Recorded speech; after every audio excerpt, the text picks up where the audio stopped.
തെരഞ്ഞെടുപ്പ് ചിത്രം വ്യക്തമായിട്ടും കോൺഗ്രസിന്റെ സ്ഥാനാർത്ഥി പട്ടികയിൽ 2 മണ്ഡലങ്ങളിൽ ആരാണ് മത്സരിക്കുന്നതെന്ന് ഇനിയും ഹൈക്കമാൻഡ് വ്യക്തമാക്കിയിട്ടില്ല. വടകരയും വയനാടുമാണ് സസ്പെൻസ് മണ്ഡലങ്ങൾ. അതിനിടയിൽ രാഹുൽ ഗാന്ധി വയനാട്ടിൽ മത്സരിക്കുമെന്നത് കൽപ്പിത കഥയാണെന്നാണ് പ്രവർത്തക സമിതി അംഗം PC ചാക്കോ പറയുന്നത്. അതിനിടയിൽ മറ്റു മണ്ഡലങ്ങളിലെ സ്ഥാനാർത്ഥി പര്യടനങ്ങൾ തുടരുകയാണ്. തെരഞ്ഞെടുപ്പ് വിശേഷങ്ങൾ ഉൾക്കൊള്ളുന്ന പ്രത്യേക പരിപാടിയായ അങ്കച്ചൂടിലേക്ക് എല്ലാ മാന്യപ്രേക്ഷകർക്കും ഒരിക്കൽ കൂടി സ്വാഗതം. ആറ്റിങ്ങൽ പാർലമെന്റ് മണ്ഡലം LDF സ്ഥാനാർത്ഥി ഡോക്ടർ A സമ്പത്ത് 1ാം ഘട്ട വാഹന പര്യടനം ആരംഭിച്ചു. കഴിഞ്ഞ 3 തവണയായി MP എന്ന തലത്തിൽ മണ്ഡലത്തിൽ നടത്തിയ വികസന പ്രവർത്തനങ്ങൾക്കൊപ്പം സംസ്ഥാന സർക്കാരിന്റെ വികസന പ്രവർത്തനങ്ങളുമാണ് തന്റെ പ്രചരണ വിഷയമെന്ന് സമ്പത്ത് പറഞ്ഞു. അതേസമയം 1ാം ഘട്ട പര്യടനം അവസാനിച്ചെന്നും തെരഞ്ഞെടുപ്പിൽ ആശങ്കകളൊന്നുമില്ലെന്നും UDF സ്ഥാനാർത്ഥി അടൂർ പ്രകാശ് വ്യക്തമാക്കി. ആറ്റിങ്ങൽ പാർലമെന്റ് മണ്ഡലത്തിലെ LDF സ്ഥാനാർത്ഥി ഡോക്ടർ A സമ്പത്ത് ഇന്ന് രാവിലെ മുതലാണ് വാഹന പ്രചരണം ആരംഭിച്ചിട്ടുള്ളത്. ഇന്ന് രാവിലെ 8:30 ആറ്റിങ്ങൽ നിയമസഭാ മണ്ഡലത്തിലെ മണനാക്കിൽ നിന്നാണ് അദ്ദേഹത്തിന്റെ വാഹന പ്രചരണം ആരംഭിച്ചത്. മണനാക്കിൽ നിന്ന് ആരംഭിച്ച വാഹന പ്രചരണം ആറ്റിങ്ങൽ നിയമസഭാ മണ്ഡലത്തിലെ വിവിധ കേന്ദ്രങ്ങളിൽ പര്യടനം നടത്തി.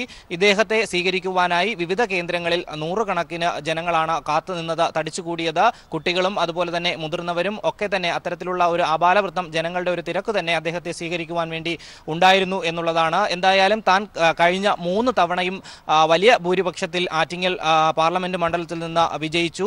ആ സമയത്ത് നടത്തിയ വികസന നേട്ടങ്ങളും ഒപ്പം സംസ്ഥാന സർക്കാരിന്റെ വികസന പദ്ധതികളും വികസന നേട്ടങ്ങളും മുൻനിർത്തിക്കൊണ്ടായിരിക്കും തന്റെ പ്രചരണം മുന്നോട്ട് കൊണ്ടുപോകുക എന്നുള്ള ഒരു പ്രതികരണമാണ് ഡോക്ടർ A സമ്പത്തിന്റെ ഭാഗത്തു നിന്ന് ഉണ്ടായത്. മലയാളികളുടെ മാതൃഭൂമിയായ കേരളം എല്ലാം കൊണ്ട് നന്മ നിറഞ്ഞ നാടാണ്. അഭിമാനിക്കാൻ കഴിയുന്ന നേട്ടങ്ങളാണ് പിണറായി വിജയൻ്റെ നേതൃത്വത്തിലുള്ള സർക്കാർ, ഈ LDF ഗവൺമെൻറ് കേരളത്തിലെ ജനങ്ങൾക്ക് സമ്മാനിച്ചിട്ടുള്ളത്. ഈ നാട്ടിലെ ജനത ഒരു മനസ്സോടുകൂടി ഒറ്റക്കെട്ടായി നിൽക്കുന്നതാണ് ഈ തെരഞ്ഞെടുപ്പിൻ്റെ ഫലം നിങ്ങളെയെല്ലാം ബോധ്യപ്പെടുത്താൻ പോകുന്നത്. ആറ്റിങ്ങൽ മണ്ഡലത്തിലെ UDF സ്ഥാനാർത്ഥിയായിട്ടുള്ള അടൂർ പ്രകാശ് അദ്ദേഹത്തിന്റെ 1ാം ഘട്ട പ്രചരണത്തിന്റെ അവസാനഘട്ട പൂർത്തീകരണത്തിന്റെ വേളയിലാണ് ഇപ്പോൾ ഉള്ളത്. ഇന്ന് ആറ്റിങ്ങലിലെ ആലങ്കോട് പ്രദേശങ്ങളിലും അതുപോലെ തന്നെ വാമനപുരം, വെഞ്ഞാറമൂട്, കിളിമാനൂർ പ്രദേശങ്ങളിലുമാണ് അദ്ദേഹം പ്രചരണം നടത്തിയത് എന്നുള്ളതാണ്. 100% വിജയിക്കുമെന്ന ഉറപ്പുണ്ട്. കഴിഞ്ഞ സ്ഥാനാർത്ഥി അതായത് ഡോക്ടർ A സമ്പത്ത് വിജയിച്ച 68,000-ലധികം ഭൂരിപക്ഷത്തോടു കൂടി തന്നെ താൻ വിജയിക്കും, അതിൽ യാതൊരുവിധ ആശങ്കയുമില്ല എന്നുള്ളൊരു പ്രതികരണമാണ് അടൂർ പ്രകാശിന്റെ ഭാഗത്തു നിന്നുണ്ടായത്. ഇവിടെ ഈ തെരഞ്ഞെടുപ്പിൽ ഞങ്ങൾക്ക് യാതൊരു ആശങ്കയുമില്ല.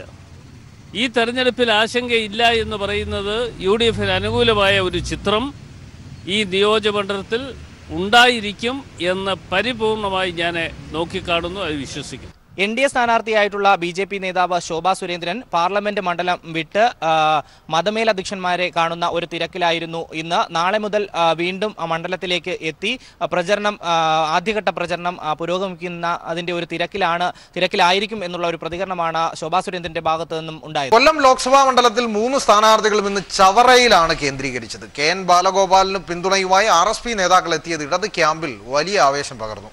UDF സ്ഥാനാർത്ഥി NK പ്രേമചന്ദ്രൻ ബോട്ടിൽ സഞ്ചരിച്ച് തുരുത്തുകളിൽ വോട്ടഭ്യർത്ഥിച്ചു. BJP സ്ഥാനാർത്ഥി KV സാബുവും ചവറയിലാണെന്ന് പര്യടനം നടത്തിയത്. കൊല്ലം ലോക്സഭാ മണ്ഡലം ഇടതുമുന്നണി സ്ഥാനാർത്ഥി KN ബാലഗോപാൽ ഇന്ന് ചവറ നിയമസഭാ മണ്ഡലത്തിലാണ് തെരഞ്ഞെടുപ്പ് പ്രചരണം നടത്തിയത്. അദ്ദേഹത്തിന് വിവിധ സ്ഥലങ്ങളിൽ തുരുത്തുകളിൽ അദ്ദേഹത്തിന് വികാരനിർഭരമായിട്ടുള്ള സ്വീകരണം നൽകി. ആ KN ബാലഗോപാൽ സഞ്ചരിക്കുന്ന വാഹനത്തിന് അനുഗമിച്ചുകൊണ്ട് 100 കണക്കിന് ബൈക്കുകളിൽ യുവാക്കളും അതുപോലെ യുവതികളും ആ റാലിയിൽ പങ്കെടുത്തതും ഒരു കൗതുക കാഴ്ചയായി. അതേസമയം ചവറയിൽ നിന്ന് RSPയിൽ കൂട്ടരാജി ഉണ്ടായതായി ഒരു ആക്ഷേപമുയർന്നു. അവിടെ RSP അതിലെ അധികാര തർക്കങ്ങളാണ് RSP തകർച്ചയിലേക്ക് കാരണം. അതിൽ മനംനൊന്താണ് തങ്ങൾ രാജിവെച്ച് യഥാർത്ഥ ഇടതുപക്ഷ പാർട്ടിയുമായി സഹകരിക്കാൻ തയ്യാറായതെന്ന് നേതാക്കൾ തന്നെ പറയുകയുണ്ടായി. അതിനെക്കുറിച്ച് KN ബാലഗോപാൽ സ്വീകരണ പരിപാടികളിൽ അദ്ദേഹം വിശദീകരിക്കുകയും ചെയ്തു. RSPയെ അങ്ങ് കൊണ്ടുപോയി UDFനകത്തേക്ക് കെട്ടി UDFൽ നിന്ന് വീണ്ടും വലത്തേക്ക് കൊണ്ടുപോകുന്ന ശ്രമം നടത്തുമ്പോൾ അതിൽ പ്രതിഷേധിച്ചുകൊണ്ട് RSP പ്രവർത്തകർ വരികയാണ്. RSP പ്രവർത്തകർ മാത്രമല്ല, കോൺഗ്രസ് പ്രവർത്തകർ ഉൾപ്പെടെ ഇന്നിപ്പോ UDFനൊപ്പം നിൽക്കാൻ കഴിയാത്ത ആത്മസംഘർഷം നേരിട്ടുകൊണ്ടിരിക്കുകയാണ്. നേരിട്ട് നിങ്ങൾ സംസാരിക്കുമ്പോൾ മനസ്സിലാവും. അതേസമയം UDF സ്ഥാനാർത്ഥി NK പ്രേമചന്ദ്രനും ഇന്ന് ചവറ നിയമസഭാ മണ്ഡലത്തിൽ വിവിധ സ്ഥലങ്ങളിൽ അദ്ദേഹം തെരഞ്ഞെടുപ്പ് പര്യടനം നടത്തി. തുരുത്തുകൾ കേന്ദ്രീകരിച്ച് ബോട്ടുകളിൽ സഞ്ചരിച്ചുകൊണ്ടായിരുന്നു പ്രേമചന്ദ്രന്റെ അവിടുത്തെ തെരഞ്ഞെടുപ്പ് പ്രചരണം. ഈ RSPയിലെ കൂട്ടരാജിയെക്കുറിച്ച് പ്രേമചന്ദ്രനും അതിന്റെ പ്രതികരണം അദ്ദേഹം നടത്തി. ഈ ചന്ദ്രൻ എന്ന് പറയുന്നതും ആൻഡപ്പൻ എന്ന് പറയുന്നതും കഴിഞ്ഞ നിയമസഭാ തെരഞ്ഞെടുപ്പിൽ വിജയം പിള്ളയ്ക്ക് വേണ്ടി പ്രവർത്തിച്ചവരാ. പരസ്യമായി പ്രവർത്തിച്ചതിൻ്റെ പേരിൽ പാർട്ടിയിൽ നിന്ന് പുറത്താക്കി പിന്നീട് അവർ CPM ചേർന്നു. അവരിപ്പോൾ എനിക്കെതിരായിട്ടല്ല, പിന്നെ എനിക്ക് അനുകൂലമായിട്ട് പ്രവർത്തിക്കും. അതേസമയം ഇന്ന് BJP സ്ഥാനാർത്ഥി KV സാബു, അദ്ദേഹം ന്യൂനമോർച്ച ദേശീയ സെക്രട്ടറി കൂടിയാണ്. അദ്ദേഹമാണ് കൊല്ലത്ത് BJPയുടെ സ്ഥാനാർത്ഥി. അദ്ദേഹം ഇന്ന് കൊല്ലം നിയമസഭാ മണ്ഡലത്തിലും ചവറ നിയമസഭാ മണ്ഡലത്തിലും ഇന്ന് വോട്ടർമാരെ കാണുകയും വോട്ടഭ്യർത്ഥിക്കുകയും ചെയ്തു. എന്തായാലും ത്രികോണ മത്സരമൊന്നും കൊല്ലത്ത് നടക്കുന്നില്ലെങ്കിലും LDFും UDFും തമ്മിലാണ് മത്സരമെങ്കിലും BJP സ്ഥാനാർത്ഥി ആ ഒരു പ്രഖ്യാപനം ആർക്കും അറിയാതെ പോയ ഒരു സ്ഥാനാർത്ഥിയാണ് എന്നൊരു ആക്ഷേപത്തിനും ആരോപണത്തിനും വിധേയമായ ഒരു സ്ഥാനാർത്ഥി കൂടിയാണ് KV സാബു. ആ KV സാബുവിന്റെ വോട്ടുപിടുത്തവും അല്ലെങ്കിൽ വരാൻ പോകുന്ന ആ തെരഞ്ഞെടുപ്പിൽ ഇത് ഏത് രീതിയിൽ നിർണായകമാകുമെന്നുള്ളത് കാത്തിരുന്ന് കാണേണ്ടി വരും. തെരഞ്ഞെടുപ്പ് ചിത്രം തെളിഞ്ഞതോടെ പത്തനംതിട്ട പാർലമെന്റ് മണ്ഡലത്തിലെ തെരഞ്ഞെടുപ്പ് പ്രചരണ പ്രവർത്തനങ്ങൾക്ക് ചൂടേറി. മണ്ഡലത്തിലെ ഇടതുമുന്നണി സ്ഥാനാർത്ഥിയായ വീണ ജോർജിന്റെ മണ്ഡലത്തിലെ ആദ്യഘട്ട പര്യടനം തുടരുമ്പോൾ വൻ സ്വീകാര്യതയാണ് മണ്ഡലത്തിലെ വോട്ടർമാർക്കിടയിൽ വീണ ജോർജിന് ലഭിച്ചുകൊണ്ടിരിക്കുന്നത്. അതേസമയം മണ്ഡലത്തിലെ LDA സ്ഥാനാർത്ഥിയായ K സുരേന്ദ്രൻ തിരുവല്ലയിൽ BJP പ്രവർത്തകർ സ്വീകരണം നൽകി.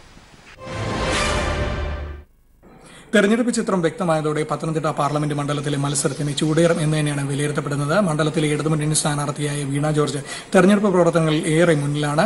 മണ്ഡല കൺവെൻഷനുകളെല്ലാം തന്നെ പൂർണ്ണമായതോടെ വീണ ജോർജിന്റെ ആദ്യഘട്ട സ്ഥാനാർത്ഥി പര്യടനം ആരംഭിച്ചിരിക്കുന്നു. പൂഞ്ഞാർ നിയോജക മണ്ഡലത്തിലായിരുന്നു ഇതിന്റെ തുടക്കം. ഇതിന്റെ ഉദ്ഘാടനം CPM കേന്ദ്ര കമ്മിറ്റി അംഗമായ വൈക്കം വിശ്വൻ നിർവഹിച്ചു. ഇന്ന് കാഞ്ഞിരപ്പള്ളിയുടെ വിവിധ ഭാഗങ്ങളിൽ വീണ ജോർജ് പര്യടനം നടത്തി. മികച്ച സ്വീകാര്യതയാണ് വീണ ജോർജിന് വോട്ടർമാർക്കിടയിൽ ലഭിക്കുന്നത്. സ്ത്രീകളും കുട്ടികളും അടക്കമുള്ളവർ ഹർഷാരവത്തോടുകൂടിയാണ് വീണ ജോർജിനെ സ്വീകരിക്കുന്നത്. അതേസമയം കോൺഗ്രസിന്റെ മണ്ഡലത്തിലെ സ്ഥാനാർത്ഥി ആന്റണി വരും ദിവസങ്ങളിൽ മാത്രമേ പ്രചരണങ്ങളിൽ സജീവമാകുകയുള്ളൂ. കോൺഗ്രസിന്റെ പത്തനംതിട്ട മണ്ഡലം കൺവെൻഷൻ ശനിയാഴ്ച നടന്നു. ഇതിന്റെ ഉദ്ഘാടനം മുൻ മുഖ്യമന്ത്രിയായ ഉമ്മൻചാണ്ടി നിർവഹിച്ചു. മികച്ച ആത്മവിശ്വാസത്തോടുകൂടി തന്നെയാണ് മൂന്നാം അംഗത്തിന് താൻ തയ്യാറെടുക്കുന്നത് എന്നാണ് ആന്റണി നമ്മോട് വ്യക്തമാക്കിയത്. പത്തനംതിട്ടയിലെ NDA സ്ഥാനാർത്ഥി പ്രഖ്യാപനത്തിന് ശേഷം സ്ഥാനാർത്ഥിയായ K സുരേന്ദ്രൻ ഇന്ന് പത്തനംതിട്ട ജില്ലയിലെത്തി. പത്തനംതിട്ട തിരുവല്ലയിൽ മികച്ച സ്വീകരണമാണ് BJP പ്രവർത്തകർ അദ്ദേഹത്തിന് നൽകിയത്. മണ്ഡലത്തിൽ മികച്ച നേട്ടം കൊയ്യുമെന്നും BJP കേരളത്തിൽ നേട്ടമുണ്ടാക്കുമെന്നും K സുരേന്ദ്രൻ വ്യക്തമാക്കി. എന്തുതന്നെയാലും പൂർണ്ണമായ ആത്മവിശ്വാസത്തിലാണ് മൂന്ന് മുന്നണികളിലെ സ്ഥാനാർത്ഥികളും. അതുകൊണ്ട് തന്നെ മത്സരം കടുക്കും എന്ന് തന്നെ നമുക്ക് പറയാം. മധ്യ കേരളത്തിലെ വിശേഷങ്ങളുമായി സാലി മുഹമ്മദ് നിങ്ങൾക്കൊപ്പം ചെയ്യും. മധ്യ കേരളത്തിൽ ചാലക്കുടിയിൽ നിന്നുള്ള തെരഞ്ഞെടുപ്പ് വിശേഷങ്ങളാണ് ആദ്യം. ചാലക്കുടിയിലെ LDF സ്ഥാനാർത്ഥി ഇന്നസെന്റിന്റെ പ്രചരണ പര്യടന പരിപാടികൾക്ക് തുടക്കമായി. ആലുവ നിയമസഭാ മണ്ഡല പരിധിയിലായിരുന്നു ഇന്ന് ഇന്നസെന്റിന്റെ പര്യടനം. വൈകി മാത്രം പ്രചരണ രംഗത്തെത്തിയ UDFിലെ ബെന്നി ബെഹനാൻ ഒപ്പമെത്താനുള്ള ഓട്ടത്തിലുമാണ്. NDAയുടെ AN രാധാകൃഷ്ണനും പ്രചരണ രംഗത്ത് സജീവമായിട്ടുണ്ട്. ചാലക്കുടിയിൽ നിന്ന് ഉമേഷ് തയ്യാറാക്കിയ റിപ്പോർട്ടിലേക്ക്. ചാലക്കുടി ലോക്സഭാ മണ്ഡലത്തിലെ ഇടത് സ്ഥാനാർത്ഥി ഇന്നസെന്റിന്റെ ഇന്നത്തെ പര്യടനം ആലുവ നിയോജക മണ്ഡലത്തിലായിരുന്നു. മണ്ഡലത്തിന്റെ വിവിധ കേന്ദ്രങ്ങളിലൂടെ സഞ്ചരിച്ച സ്ഥാനാർത്ഥിക്ക് ഹൃദ്യമായ വരവേൽപ്പാണ് ഓരോ കേന്ദ്രങ്ങളിലും ലഭിച്ചത്. മിക്കയിടത്തും ഇടത് സ്ഥാനാർത്ഥി ഇന്നസെന്റിനെ പടക്കം പൊട്ടിച്ചുകൊണ്ടാണ് വരവേറ്റത്. രണ്ടാം വട്ടം ജനവിധി തേടുന്ന തങ്ങളുടെ പ്രിയപ്പെട്ട സ്ഥാനാർത്ഥിയെ കാണാനായി സ്ത്രീകളും കുഞ്ഞുങ്ങളും ഉൾപ്പെടെയുള്ളവർ വഴിയരികിൽ കാത്തു നിൽക്കുന്നുണ്ടായിരുന്നു. തങ്ങളുടെ അടുത്തെത്തിയ സ്ഥാനാർത്ഥിയെ അവർ കൊന്നപ്പൂക്കളും ചുവപ്പ് ഹാരമണിയിച്ചുമാണ് സ്വീകരിച്ചത്. തുടർന്ന് താൻ MP എന്ന നിലയിൽ മണ്ഡലത്തിൽ നടപ്പാക്കിയ വികസന പദ്ധതികളെക്കുറിച്ച് ഹ്രസ്വമായ വാക്കുകളിൽ ചുരുങ്ങിയ പ്രസംഗമാണ് ഇന്നസെന്റ് ഓരോ കേന്ദ്രത്തിലും നടത്തിയത്. 1750 കോടി രൂപയുടെ വികസന പ്രവർത്തനങ്ങളാണ് ഈ ചാലക്കുടി മണ്ഡലത്തിൽ നമ്മൾ ചെയ്തിട്ടുള്ളത്. പൊള്ളുന്ന ചൂടിനെ അവഗണിച്ചുകൊണ്ടാണ് സ്ഥാനാർത്ഥിയുടെ പര്യടനം തുടരുന്നത്. അടുത്ത ദിവസങ്ങളിലും ചാലക്കുടി ലോക്സഭാ മണ്ഡലത്തിന്റെ വിവിധ കേന്ദ്രങ്ങളിൽ ഇത്തരത്തിൽ തുറന്ന വാഹനത്തിൽ ഇന്നസെന്റ് പര്യടനം തുടരും.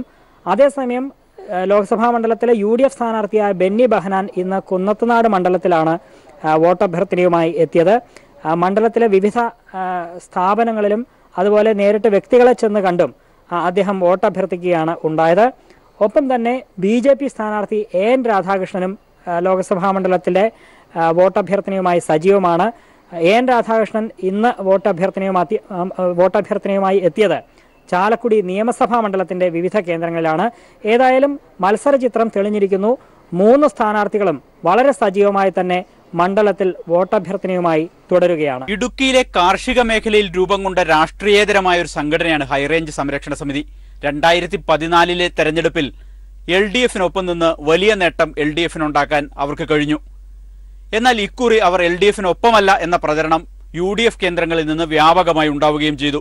ഇതിനിടയിലാണ് തങ്ങളുടെ മുൻ നിലപാടിൽ മാറ്റമില്ല എന്ന് പ്രഖ്യാപിച്ചുകൊണ്ട് ഹൈറേഞ്ച് സംരക്ഷണ സമിതി വീണ്ടും രംഗത്തെത്തിയത്. ഹൈറേഞ്ച് സംരക്ഷണ സമിതിയുടെ 100 കണക്കിന് പ്രവർത്തകരാണ് LDF സ്ഥാനാർത്ഥി ജോയ്സ് ജോർജിനു വേണ്ടി പ്രചരണ രംഗത്തെത്തിയിരിക്കുന്നത്. ഇടുക്കിയിൽ നിന്നും സമീർ തയ്യാറാക്കിയ റിപ്പോർട്ടിലേക്ക്. 2014 ലോക്സഭാ തെരഞ്ഞെടുപ്പിലും അഡ്വക്കേറ്റ് ജോയ്സ് ജോർജിന്റെ വിജയത്തിൽ പ്രധാന പങ്കുവഹിച്ച സംഘടനയാണ് ഹൈറേഞ്ച് സംരക്ഷണ സമിതി. ഇത്തവണ ഹൈറേഞ്ച് സംരക്ഷണ സമിതി കാലഹരണപ്പെട്ടുവെന്നും അത്തരത്തിലുള്ള ഒരു സംഘടനയോ ആ സംഘടനയ്ക്ക് ഒരു ചലനമോ ഉണ്ടാക്കാൻ കഴിയില്ല എന്നുമാണ് UDF സ്ഥാനാർത്ഥി ഡീൻ കുര്യാക്കോസും അതോടൊപ്പം തന്നെ UDFന്റെ നേതാക്കളും ആക്ഷേപിക്കുന്നത്. ഈ ആക്ഷേപങ്ങൾക്കിടയിലാണ് ശക്തമായിട്ടുള്ള പരസ്യ പ്രചാരണവുമായിട്ട് ഹൈറേഞ്ച് സംരക്ഷണ സമിതി എത്തിയിരിക്കുന്നത്. ഹൈറേഞ്ചിൽ നിന്ന് ലോ റേഞ്ചിൽ എത്തിക്കൊണ്ടാണ് അവരുടെ പ്രവർത്തനം ആരംഭിച്ചത്. ലോ റേഞ്ചിൽ മൂവാറ്റുപുഴ, കോതമംഗലം, തൊടുപുഴ എന്നീ നിയമസഭാ മണ്ഡലങ്ങൾ കേന്ദ്രീകരിച്ചായിരുന്നു അവരുടെ പ്രചാരണ പ്രവർത്തനങ്ങൾ. സ്ഥാനാർത്ഥിക്ക് വേണ്ടിക്കൊണ്ട് അവർ വോട്ട് അഭ്യർത്ഥിച്ചു. നേരിട്ട് ഓരോരുത്തരെയും കണ്ടുകൊണ്ട് ഓരോ വീടുകൾ കേന്ദ്രീകരിച്ചുകൊണ്ട് അഡ്വക്കേറ്റ് ജോയ്സ് ജോർജിനെ പരിചയപ്പെടുത്തേണ്ട ആവശ്യമില്ല.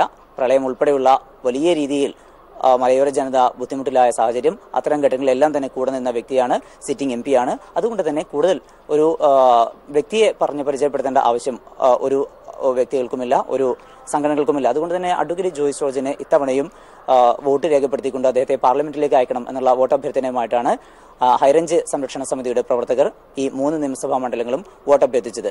അതുപോലെ തന്നെ ഹൈറേഞ്ച് സംരക്ഷണ സമിതി അദ്ദേഹത്തിന് പരിപൂർണമായി പിന്തുണ കൊടുക്കുന്നുണ്ട്. ഹൈറേഞ്ച് സംരക്ഷണ സമിതി മുന്നോട്ട് വെച്ചിരിക്കുന്ന എല്ലാ കാര്യങ്ങൾക്കും അതിന്റെ ഒരു അംബാസഡർ എന്ന നിലയിൽ ഇന്ത്യൻ പാർലമെന്റിന് പുറത്തും പ്രവർത്തിക്കാൻ അദ്ദേഹം ബാധ്യസ്ഥനാണ്. അദ്ദേഹം അതിന് തയ്യാറുമാണ്. അതുകൊണ്ട് തന്നെ അദ്ദേഹം നിശ്ചയത്തെ ജയിപ്പിക്കുന്നതിൽ സാങ്കത്യവും. ലോ റേഞ്ച് കേന്ദ്രീകരിച്ചുള്ള പ്രവർത്തനങ്ങൾക്കാണ് ഇപ്പോൾ തുടക്കമായത്. ഇനിയുള്ള ദിവസങ്ങളിൽ ശേഷിക്കുന്ന 4 നിയമസഭാ മണ്ഡലങ്ങളിലും പ്രചാരണം നടത്തും. പ്രത്യേകിച്ചും ഹൈറേഞ്ച് കേന്ദ്രീകരിച്ച് അവർക്ക് ഏറെ സ്വാധീനമുള്ള മേഖലകളാണ്. അതുകൊണ്ട് തന്നെ ഹൈറേഞ്ച് കേന്ദ്രീകരിച്ചുകൊണ്ടായിരിക്കും തുടർന്നുള്ള പ്രവർത്തനങ്ങൾ എന്നാണ് ഹൈറേഞ്ച് സംരക്ഷണ സമിതി പ്രവർത്തകർ വ്യക്തമാക്കുന്നത്. എന്തായാലും കാലഹരണപ്പെട്ടു എന്ന് ആക്ഷേപിച്ചവർക്കുള്ള ശക്തമായിട്ടുള്ള ഒരു താക്കീതും അതോടൊപ്പം തന്നെ അവർക്ക് ഇങ്ങനെ ഒരു വിധത്തിലും ഒതുങ്ങിക്കൂടാനുള്ള ഒരു തീരുമാനങ്ങൾ തങ്ങളുടെ ഭാഗത്തുനിന്നുണ്ടാവില്ല.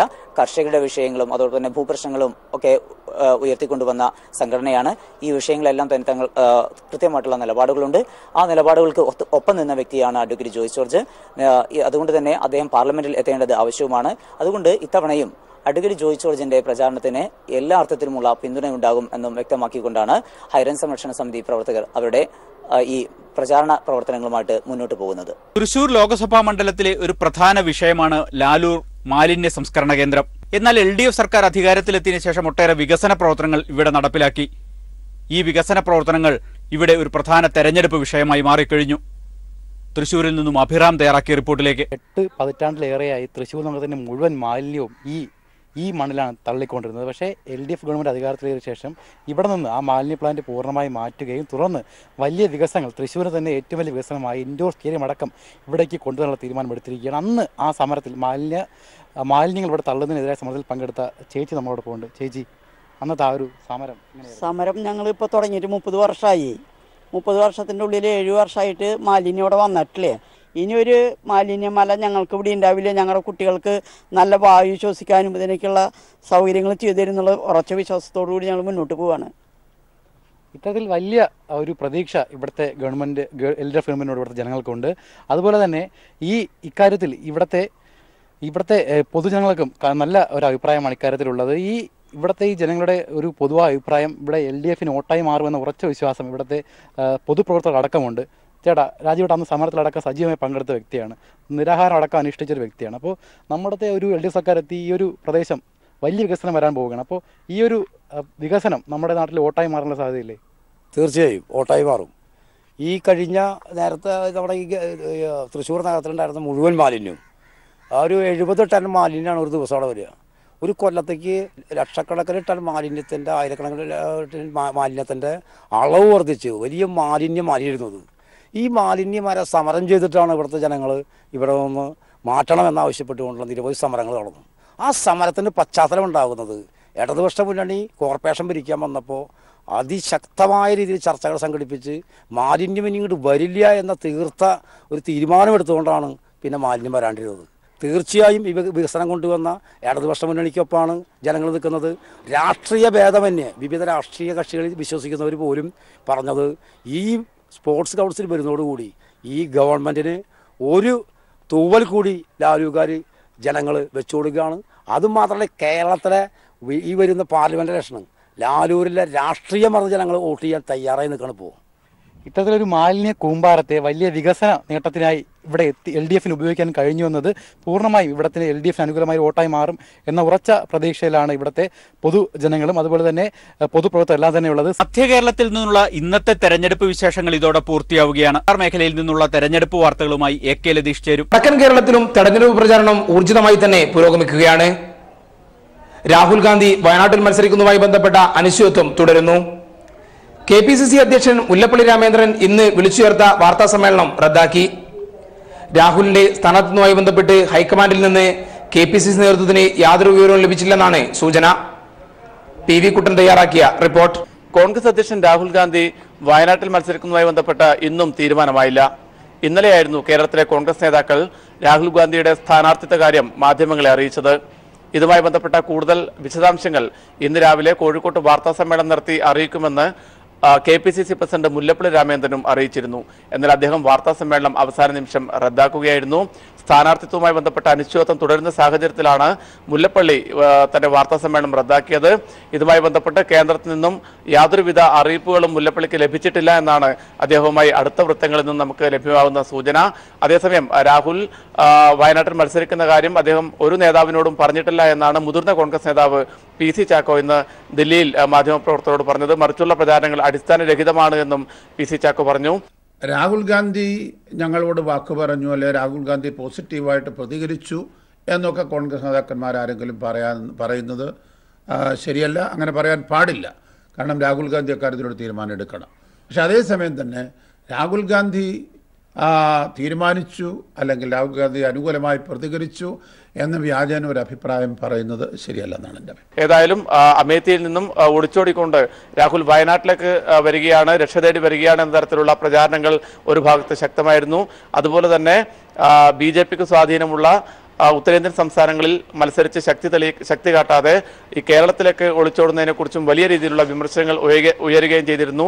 ഈ ഒരു സാഹചര്യത്തിലാണ് രാഹുൽ ഗാന്ധി ഈ വയനാട്ടിലെ സ്ഥാനാർത്ഥിത്വ കാര്യത്തിൽ പുനരാലോചന നടത്തുന്നതെന്നാണ് നമുക്കിപ്പോൾ അറിയാൻ വേണ്ടി സാധിക്കുന്നത്. മലപ്പുറത്ത് യുവ വോട്ടർമാരെ ലക്ഷ്യമിട്ടാണ് ഇരുമുന്നണികളും പ്രചാരണ പ്രവർത്തനങ്ങൾ മുന്നോട്ട് കൊണ്ടുപോകുന്നത്. 1,42,000 യുവ വോട്ടർമാരാണ് മലപ്പുറം മണ്ഡലത്തിലുള്ളത്. പതിവില്ലാതെ SDPIയും PDPയും തെരഞ്ഞെടുപ്പ് പ്രചാരണ രംഗത്ത് സജീവമായത് പരമ്പരാഗത വോട്ട് ബാങ്കിൽ വിള്ളലുണ്ടാക്കുന്ന ഭീഷണി UDF നേരിടുന്നു. KT സ്വാലിഹ് തയ്യാറാക്കിയ റിപ്പോർട്ട്. മലപ്പുറത്ത് തെരഞ്ഞെടുപ്പ് പ്രചരണം ആവേശത്തോടെ തുടരുകയാണ്. UDF സ്ഥാനാർത്ഥി PK കുഞ്ഞാലിക്കുട്ടി ഇന്ന് രാവിലെ മലപ്പുറം സെന്റ് ജോസഫ് ചർച്ചിൽ എത്തി വോട്ടഭ്യർത്ഥിച്ചു. അതിനുശേഷം ത്രിപുരാന്തക ക്ഷേത്രത്തിലെത്തി, തുടർന്ന് കോട്ടുമല ഇസ്ലാമിക് കോംപ്ലക്സിലെത്തി വോട്ടർമാരെ നേരിട്ട് കണ്ട് വളരെ ആവേശത്തോടെയാണ് വോട്ടർമാർ അദ്ദേഹത്തെ സ്വീകരിച്ചുകൊണ്ടിരിക്കുന്നത്. അതിനുശേഷം മണ്ഡലത്തിലെ പ്രമുഖ വ്യക്തികളെ കാണുന്ന തരത്തിലായിരുന്നു ഇന്നത്തെ പര്യടന പരിപാടി. അദ്ദേഹത്തിന്റെ ആദ്യഘട്ട പര്യടനം ഇതുവരെ പൂർത്തിയായിട്ടില്ല. അതേസമയം LDF സ്ഥാനാർത്ഥി VP സാനു 2 വട്ടം മണ്ഡലത്തിൽ പര്യടനം പൂർത്തിയായി കഴിഞ്ഞു. യുവതലമുറയുടെ ഒരു വലിയ ആവേശത്തിലാണ് LDFന്റെ തെരഞ്ഞെടുപ്പ് പ്രചാരണ പ്രവർത്തനങ്ങൾ എല്ലാം തന്നെ നമുക്ക് കാണാൻ കഴിയുന്നത്. 1,42,000 വോട്ടർമാരാണ് മലപ്പുറം മണ്ഡലത്തിൽ പുതിയതായുള്ളത്. ഇവർ ആരൊപ്പം നിൽക്കുമെന്ന വളരെ നിർണായകമായ ഒരു ഘട്ടത്തിൽ കൂടിയാണ് മലപ്പുറം മണ്ഡലത്തിലെ വോട്ടർമാരുടെ നില. പുതിയ വോട്ടർമാർ വലിയ ആവേശത്തോടെ തന്നെ സാനുവിനെ സ്വീകരിക്കുന്നത് നമുക്ക് കാണാൻ കഴിയുന്നുണ്ട്. അതോടൊപ്പം സാമുദായിക വോട്ടുകളിലുണ്ടാവുന്ന ഭിന്നിപ്പ് മുസ്ലിം ലീഗ് വലിയൊരു ആശങ്കയോടെ കാണുന്നുണ്ട്. സാമുദായിക പാർട്ടികളെല്ലാം ബലപരീക്ഷണത്തിന് മലപ്പുറത്തേക്ക് തന്നെ എത്തിയിരിക്കുന്നു. SDPI സംസ്ഥാന അധ്യക്ഷൻ അബ്ദുൽ മജീദ് ഫൈസിയാണ് മലപ്പുറം മണ്ഡലത്തിൽ മത്സരിക്കുന്നത്. അതോടൊപ്പം PDPയുടെ സംസ്ഥാന ജനറൽ സെക്രട്ടറി നിസാർ മേത്തറും മലപ്പുറത്ത് മത്സരിക്കുന്നുണ്ട്. സ്വാഭാവികമായും സാമുദായിക വോട്ടിൽ വലിയ ഭിന്നിപ്പുണ്ടാവുമെന്ന് തന്നെയാണ് പ്രതീക്ഷിക്കുന്നത്. ഇത് UDFന് ഒരു കടമ്പയാവും. മതന്യൂനപക്ഷങ്ങൾക്ക് വലിയ പ്രതീക്ഷ ഇടതുപക്ഷത്തിലാണുള്ളത്. നേരത്തെ സൂചിപ്പിച്ച പോലെയുള്ള വിഷയങ്ങളൊന്നും ഞങ്ങളായിട്ട് ചർച്ച ചെയ്യണമെന്നില്ല. അതൊക്കെ ഇവിടുത്തെ സാധാരണക്കാരായിട്ടുള്ള മതന്യൂനപക്ഷ വിഭാഗങ്ങളിൽ പെടുന്ന ആളുകൾ കൃത്യമായി ചർച്ച ചെയ്യുന്നുണ്ട്. അവർ ആക്രമിക്കപ്പെട്ടപ്പോൾ, വലിയ രൂപത്തിലുള്ള കടന്നാക്രമണങ്ങൾ അവരുടെ മേൽ നടന്ന സമയത്ത് അവരുടെ അവകാശങ്ങൾ പലപ്പോഴും കവർന്നെടുക്കാൻ വേണ്ടിയുള്ള ശ്രമങ്ങൾ നടന്നപ്പോൾ അവർക്ക് മുന്നിൽ നിന്നുകൊണ്ട് അതിനെ പ്രതിരോധിച്ചത് ആരാണ്? അവർക്ക് വേണ്ടി ശബ്ദമുയർത്തിയത് ആരാണ്, അവർക്ക് വേണ്ടി വോട്ട് രേഖപ്പെടുത്തിയത് ആരാണ് എന്നുള്ളത് കൃത്യമായി ഈ മലപ്പുറം മണ്ഡലത്തിലെ ജനങ്ങൾക്കറിയാം. ഇതെല്ലാം മറികടക്കാനുള്ള പ്രചരണ തന്ത്രങ്ങളുമായാണ് ഇരു മുന്നണികളും ഇപ്പോൾ മണ്ഡലത്തിൽ സജീവമായി വോട്ട് തേടിക്കൊണ്ടിരിക്കുന്നത്. കോഴിക്കോട് ലോക്സഭാ മണ്ഡലം LDF സ്ഥാനാർത്ഥി A. പ്രദീപ് കുമാർ പ്രചാരണ രംഗത്ത് ബഹുദൂരം മുന്നിലെത്തി കഴിഞ്ഞു. ബാലുശ്ശേരി അസംബ്ലി നിയോജക മണ്ഡലത്തിലാണ് ഇന്ന് വാഹന പ്രചാരണം നടത്തിയത്. കഴിഞ്ഞ 10 വർഷത്തെ വികസനമില്ലായ്മ തന്നെയാണ് LDF പ്രധാനമായും വോട്ടർമാർക്ക് മുന്നിൽ വെക്കുന്ന വിഷയം. PV ജോഷില തയ്യാറാക്കിയ റിപ്പോർട്ട്. കോഴിക്കോട് ഇടതുപക്ഷ സ്ഥാനാർത്ഥി A. പ്രദീപ് കുമാർ കഴിഞ്ഞ 2 ദിവസമായി വാഹന പര്യടനത്തിലായിരുന്നു. നമുക്ക് വാഹന പര്യടനത്തിലെ വിശേഷങ്ങൾ അദ്ദേഹത്തോട് നേരിട്ട് പങ്കുവെക്കാം. എന്തൊക്കെയായിരുന്നു വാഹന പര്യടനത്തിൽ നിന്നുമുണ്ടായ? ജനങ്ങൾക്കിടയിൽ നിന്ന് നല്ല പ്രതികരണമാണ് ഇത് തുടക്കം മുതലുള്ളത്. എനിക്ക് ഈ തെരഞ്ഞെടുപ്പിൽ അനുഭവപ്പെട്ടത് സാധാരണഗതിയിൽ ഒരു ഇലക്ഷൻ്റെ അവസാനവട്ട പര്യടന വേളയിൽ കാണുന്ന ഒരു ആരവവും ആവേശവും ഒക്കെ എല്ലായിടങ്ങളിലും ഉയർന്നു വന്നു എന്നുള്ളതാണ്. ഇപ്പോൾ നമ്മൾ പ്രധാനമായിട്ടും ഈ പറഞ്ഞ പോലെ ഓരോരോ പ്രധാന കേന്ദ്രങ്ങളിൽ കൂടി ഓർഗനൈസ്ഡ് ആയിട്ടുള്ള സ്വീകരണങ്ങളാണ്. അത് ഈ ഇലക്ഷൻ്റെ കുറേ കൂടെ പൊളിറ്റിക്കലായിട്ടുള്ള ക്യാമ്പയിൻ നടക്കുന്ന ഒരു ഘട്ടം കൂടിയായിരുന്നു. ആദ്യഘട്ടത്തിൽ നമ്മൾ എല്ലാ സ്ഥലങ്ങളും പലയിടങ്ങളിലും പിന്നെ ഓരോ അസംബ്ലി മണ്ഡല അടിസ്ഥാനത്തിൽ സ്ഥാപനങ്ങളിൽ ആളുകളെ കാണാൻ പോയതാണ്. ഇപ്പോൾ ഫാക്ടറികൾ, കോളേജുകൾ, കോൺവെൻറ്റുകൾ അല്ലെങ്കിൽ കൃഷിയിടങ്ങൾ ആളുകൾ കൂട്ടായി ജോലി ചെയ്യുന്നത്. അതാണ് ഒന്നാമത്തെ ഘട്ടം. രണ്ടാമത്തെ ഘട്ടം ഇപ്പോൾ ഈ പര്യടന പരിപാടി. ഇതിൽ നമ്മുടെ ഇടതുപക്ഷ ജനാധിപത്യ മുന്നണി പ്രവർത്തകർ ഓർഗനൈസ് ചെയ്യുന്ന സ്വീകരണ പരിപാടികളാണ് സ്ഥാനാർത്ഥി. അപ്പോൾ നമ്മൾ ചെല്ലാത്ത പ്രദേശങ്ങളിലേക്കൊക്കെ ചെല്ലും. അവിടെ LDFൻ്റെ ആളുകൾ മാത്രമല്ല മറ്റാളുകളും വന്നു ചേരും അതിൻ്റെ കൂടെ. അവിടെ നമ്മൾ ഇലക്ഷൻ്റെ രാഷ്ട്രീയ കാര്യങ്ങൾ പറയും, വികസന കാര്യങ്ങൾ സംസാരിക്കും, വോട്ടഭ്യർത്ഥിക്കും. ഇതാണ് നല്ല പ്രതികരണമാണ് എല്ലാ സ്ഥലത്തും. UDF സ്ഥാനാർത്ഥി ഞങ്ങൾ ഒരുപാട് ചെയ്തു എന്ന് പറയുന്നു. എന്താണ് പ്രദീപ് ഇതുമായി ബന്ധപ്പെട്ട് പറയാനുള്ളത്? കോഴിക്കോട് പാർലമെൻറ്റ് മണ്ഡലത്തിൻ്റെ പരിധിയിൽ കഴിഞ്ഞ ഒരു 10 വർഷം എടുത്താൽ പാർലമെൻറ്റ് അംഗത്തിൻ്റെയൊക്കെ നേതൃത്വത്തിൽ നടക്കേണ്ടുന്ന പ്രധാന പ്രവർത്തനം അത് നടന്നില്ല. ഇപ്പം കോഴിക്കോട് റെയിൽവേ സ്റ്റേഷൻ അന്താരാഷ്ട്ര നിലവാരത്തിൽ ഉയർത്തി എന്നുള്ള അവകാശവാദമുണ്ടല്ലോ. യാഥാർത്ഥ്യമായിട്ടൊരു ബന്ധമില്ല. അവിടെ ഒന്നും നടന്നിട്ടില്ല. ഒരു എസ്കലേറ്റർ വെച്ച് ഏറ്റവും കൂടുതൽ ടിക്കറ്റ് വെക്കുന്ന റെയിൽവേ സ്റ്റേഷനുകൾക്ക് സാധാരണഗതിയിൽ സ്വാഭാവികമായ റെയിൽവേ കൊടുക്കുന്ന ഒരു കോംപ്ലിമെൻ്റാണ്.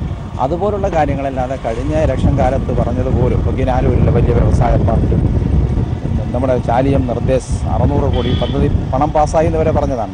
ഒന്നും നടന്നിട്ടില്ല. ഈസ്റ്റിലെ കേന്ദ്രീയ വിദ്യാലയം പോലും ഒരു ഷിഫ്റ്റ് സമ്പ്രദായം ഏർപ്പെടുത്തേണ്ട ഗതികേടിലെത്തിയ ഇന്ത്യയിലെ ഒരേ ഒരു കേന്ദ്രീയ വിദ്യാലയം ഈ ഈസ്റ്റിലുള്ള കേന്ദ്രീയ വിദ്യാലയമാണ്. ഇത്തരത്തിൽ കൃത്യമായ നിലപാടോടുകൂടി എങ്ങനെ മുന്നോട്ട് പോകും എന്ന് വ്യക്തമാക്കിക്കൊണ്ട് A. പ്രദീപ് കുമാർ നയിക്കുന്ന വാഹന പ്രചരണ ജാഥ മുന്നോട്ട് നീങ്ങിക്കൊണ്ടിരിക്കുകയാണ്. എന്തായാലും വൻ സ്വീകരണമാണ് ബാലുശ്ശേരി മണ്ഡലത്തിൽ ഈ പര്യടനത്തിന് ലഭിച്ചുകൊണ്ടിരിക്കുന്നത്. കോഴിക്കോട് നിന്നും ക്യാമറാമാൻ ഫിറോസ് കൂട്ടാലിയുടെയൊപ്പം PV ജോഷില. കൂടുതൽ വാർത്തകളും തെരഞ്ഞെടുപ്പ് വിശേഷങ്ങളുമായി നാളെ വീണ്ടും കാണാം. നമസ്കാരം.